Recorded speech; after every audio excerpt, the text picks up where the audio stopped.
గారు ఇందాక నుంచి మీరు చెప్పిందైనా అమ్మ చెప్పిందైనా విన్న తర్వాత ఈ జడ్చర్ల నియోజకవర్గంలో ప్రభుత్వాలు ఏ ఉన్నా కూడా ఎవరు పట్టించుకున్నా పట్టించుకోకపోయినా పార్టీలు ఉన్నా లేకపోయినా మీరు పర్సనల్గా సొంత నిధులతో చేయాల్సినంత ప్రజాసేవ చేస్తున్నాము అని చెప్తున్నారు. బట్ బయటకు వచ్చేటప్పటికి మీడియాలో కథనాలు కానివ్వండి, కొంతమంది మాట్లాడే విధానాలు కానివ్వండి, అవన్నీ చూస్తే పూర్తిగా మీరు చెప్పిన దానికి ఆపోజిట్గా ఉన్నాయి, వ్యతిరేకంగా ఉన్నాయి. అనిరుద్ధ్ గారు అసలు గెలిచిన తర్వాత నియోజకవర్గాన్ని ఎక్కడా పట్టించుకోవట్లేదు అనేది కానీ, అవినీతికి సంబంధించి కానీ, మీరు ఇందాకన్నా ఆక్రమణల గురించి కానీ, ఇవన్నిటి మీద తీవ్రమైన ఆరోపణలు వస్తున్నాయి. ఎందుకు మరి? ఇప్పుడు నేను వచ్చిన తర్వాతనే 200 crores దాకా రోడ్స్ తీసుకొచ్చాను. ఇవన్నీ వర్క్ జరుగుతున్నాయి. పాత గవర్నమెంట్లో 10 yearsలో 93 కోట్లు తీసుకొస్తే నేను ఒక్క సంవత్సరం 200 కోట్లు తీసుకొచ్చిన. మన అభివృద్ధి జరిగిందా లేదా మీరు చెప్పండి. ఇప్పుడు ఇదే కాకుండా స్కూల్స్, దాని తర్వాత సిమెంట్ రోడ్స్ కూడా అన్ని గ్రామాలలో కూడా రోడ్స్ ఇచ్చినాను. ఎడ్యుకేషన్ సిస్టమ్ చేంజ్ చేస్తున్నాను. ఎడ్యుకేషన్ సిస్టమ్ కూడా మీకు చెప్పినాను ఇప్పుడు 70 crores దేవాలని అది మొత్తం స్టడీ చేయించి ఎస్టిమేట్ చేయించినాం.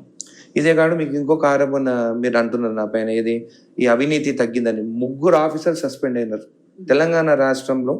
ఇంత మా గవర్నమెంట్ వచ్చిన తర్వాత సస్పెండ్ అయింది ఓన్లీ జడ్చర్ల కాన్స్టిట్యున్సీ అవినీతి వల్ల. వాళ్ళు తప్పు చేసిందని చెప్పేసి నేను సీరియస్గా తీసుకున్నాను. అవినీతి జరిగింది కాబట్టి వాళ్ళు సస్పెండ్ అయినారు.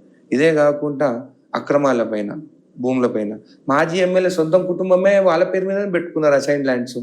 ప్రతి గ్రామంది అసైన్ ల్యాండ్స్ ఏవేవి రిజిస్ట్రేషన్ అన్ని డీటెయిల్స్ ఇస్తున్నాను. ప్రెస్ మీట్ పెట్టి ఏ భూమి ఎట్లా జరిగిందని కూడా చూపించినాను.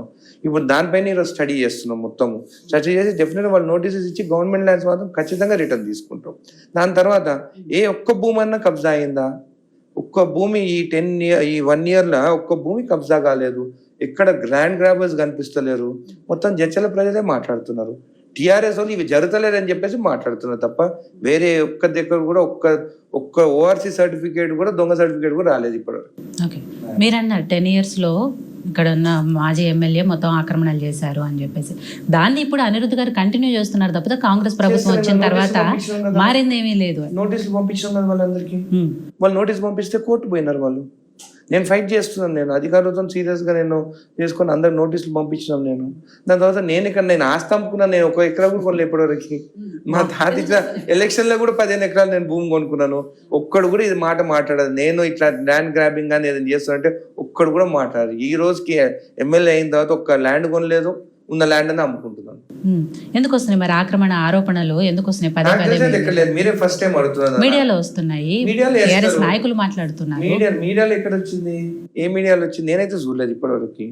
మళ్ళీ ఎక్కడ ఆక్రమించడం, ఎక్కడ చేసాం? మా కుటుంబమే ఎక్కడ ఒక భూమి కూడా తీసుకోలేదు ఇప్పటివరకు. నేను అదే చెప్తున్నాను, నా ఓన్ భూమే నేను అమ్ముకున్నాను ఎలక్షన్స్ కోసము. మరి కొత్తగా వచ్చింది ఏంటనేది ఏదైనా ఆరోపణ ఇస్తే ఇప్పుడు ఊరుకుంటారా? టీఆర్ఎస్ రెడీగా ఉన్నాడు. చిన్న తప్పు అయితే కూడా రోడ్ మీద రావాలని రెడీగా ఉన్నాడు. ఒకటే ఆరోపణ వాళ్ళు చేసింది, వాళ్ళ భూమి చేస్తే వాళ్ళు ఒక్కటి మాట్లాడినా తప్ప ఇంకా వేరేది ఏం మాట్లాడలేదు. లక్ష్మణ్ కుటుంబ సభ్యులు అసైన్ ల్యాండ్స్ హాస్పిటల్ కి రోడ్డు లేకుండా వాళ్ళ పేరు మీద చేయించుకున్నారు. అది కూడా వాళ్ళు నోటీస్ పంపిస్తే వాళ్ళు మళ్ళీ కోర్టుకు పోయినారు. కోర్టు పోయి టైం కావాలని అడిగినారు. డాక్యుమెంట్స్ ప్రొడ్యూస్ చేస్తారు. ఖచ్చితంగా భూములు అన్ని వాళ్ళ అక్రమాలు చేసి అన్ని బయటికి తీస్తున్నాం. ఎంఆర్ఓని ప్రత్యేకంగా దానిపైన వర్క్ చేస్తుంది. ఇప్పుడు ప్రతి డేటా, ప్రతి సర్వే నెంబర్ డేటా తీస్తున్నాం. అది పబ్లిక్లోనే పెడతాం మేము. నేను ఏదైనా చేస్తుంటే వచ్చి ధైర్యంగా వచ్చి చెప్పమని చెప్పండి, నేను ఎక్కడ చేస్తాను. So at the same time Anirudh గారు ఎక్కడుంటే వివాదాలు అక్కడ ఉంటాయి. అంటే ఆయన ఏది పడితే అది మాట్లాడుతున్నారు, స్వపక్షంలోనే విపక్షంగా ఉంటున్నారు, సొంత పార్టీనే ఇదిగా మాట్లాడుతున్నారు, ఇవన్నీ కూడా వస్తున్నాయి. నేను ఇంతకుముందే మాట్లాడినా. నేను రెవెన్యూ డిపార్ట్మెంట్లో గవర్నమెంట్ ల్యాండ్ కూడా కొన్ని జరుగుతున్నాయి.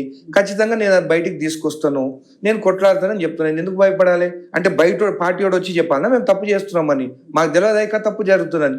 తప్పు జరిగిన దగ్గర ఖచ్చితంగా నేను మాట్లాడతాను. ఏం మాట్లాడినాను నేను? ఒకటి తిరుమల దర్శనం గురించి మాట్లాడినాను. అవును, చంద్రబాబు నాయుడుని అడిగినాను. నేను నీ 2వ కన్ను ఎక్కడ పోయిందని అడిగినాను. తప్ప నువ్వే ఆయననే అన్నాడు కదా తెలంగాణ అంటే నా 2వ కన్ను అని చెప్పేసి. మళ్ళీ మేము మా గురించి అడగలేదు. మాకు ఎట్లా ప్రోటోకాల్ ఉంటుంది మాకు ఎమ్మెల్యేలకి. మా ప్రజల గురించి అడిగినాను. తప్పేం అడిగినాను? మరి నేను అడిగినాను కానీ అయింది కదా. ఒకవేళ నిజంగా మొన్నగానే లెటర్ ఇవ్వకుంటే నేను మళ్ళీ తిరుమలకు పోయి అక్కడ దేవుడిని ఇంకొక విగ్రహం చేసుకొని తీసుకొచ్చి వెంకటేశ్వర స్వామి మాకు తెలంగాణకు వచ్చి ఇక్కడ ఇంకొక గుడి కట్టిస్తుండే నేను.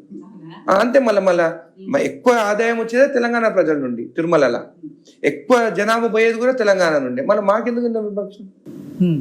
డెఫినెట్గా కొట్లాడతాను మా ప్రజల గురించి. ఇంకేం మాట్లాడిన తర్వాత ఫ్యాక్టరీస్ పొల్యూషన్ గురించి మాట్లాడినాను. తప్పు జరుగుతుంది కాబట్టి నేను అడుగుతున్నాను. సరే నేను అడగను అనుకోండి, నేను కామ్కుంటాను.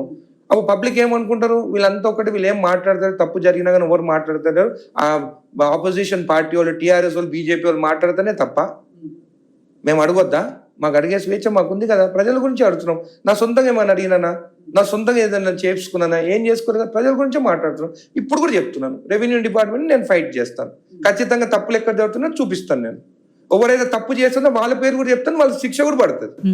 అదే అన్న, అధికారుల మీద నోరు బారేసుకుంటారు, ఎలా పడితే అలా తిట్టినా మాట్లాడతారు. నేను ఒకటి చెప్తాను, ఒక అధికారి ఒక విరాసత్కి వస్తే వాళ్ళ అన్న పేరు చేసి తమ్ముని పేరు నీ పేరు చేయాలంటే ₹1,00,000 అడిగాను. కొంతమంది అధికారుల గురించి చెప్తున్నాను అని అడిగి ఆయన వచ్చి బాధగా ఆ రైతు ఒకసారి చెప్పిండు, ఇంకొక రైతు వచ్చి చెప్పిండు.